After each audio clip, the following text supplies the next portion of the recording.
Time to make some room on your wish list. If you thought a 3D printer sounded good, how about this?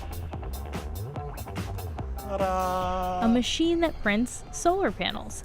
This is one of its creators. My name's Sean Frayne. I write inventor when I go through customs.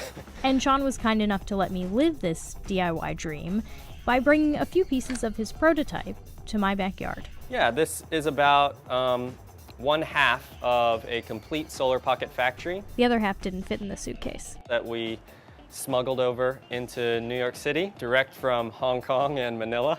That's where Sean's colleagues are based. They're self-identified independent inventors who team up to make stuff, sometimes financed by big companies, and sometimes, like with this project, bankrolled by strangers. We're launching this on Kickstarter, and as of this shooting, we're at about 70K, and this is meant to pay for some of the equipment required for a solar pocket factory. The aim is to have a full working model done by April, and then they have this other modest goal.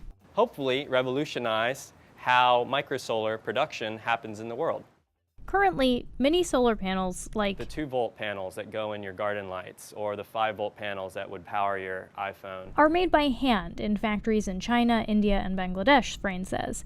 Assembly line workers take laser-etched silicon cells, that's the stuff solar panels are made of, A bunch of people snap off little tiny pieces of the silicon, and you combine them together. The problem is that labor prices are going up, and the price of silicon has plummeted over the last couple years. so small panels end up being much more expensive per watt than large-scale panels, Frayne says.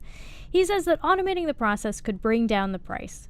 Enter the Solar Pocket Factory. You would start by feeding sheets of silicon into this module. This one here replaces this step of snapping the laser-scored cell into solettes. In the full prototype, the machine will catch the solettes and bring them to this module where they're attached to a backing. This device does the placement and the interconnection of the solettes. The solettes are pushed up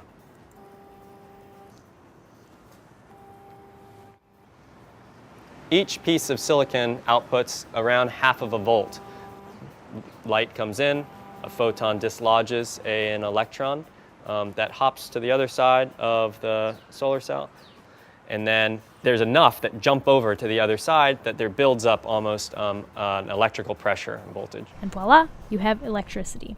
And it turns out that you can take a bunch of these little solettes and wire them up in series to get the micro power output you want. The bottom of the solettes are positive.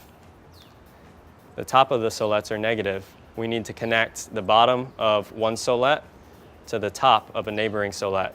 So we're going positive to negative, just like you would 4 batteries to get, 5 volts. So far, supergluing the solettes in a shingle pattern seems to work. In the full model, the panel will get a protective coating, will be baked in an oven, and then a testing device will make sure the panels work. And then they'll be ready to go. The goal in April is that we can do 1 placement per second. It means a machine can do between 300,000 to 1 million panels per year, depending on the mix of voltage. Although the Solar Pocket Factory fit in my backyard, the model is more like the microbreweries.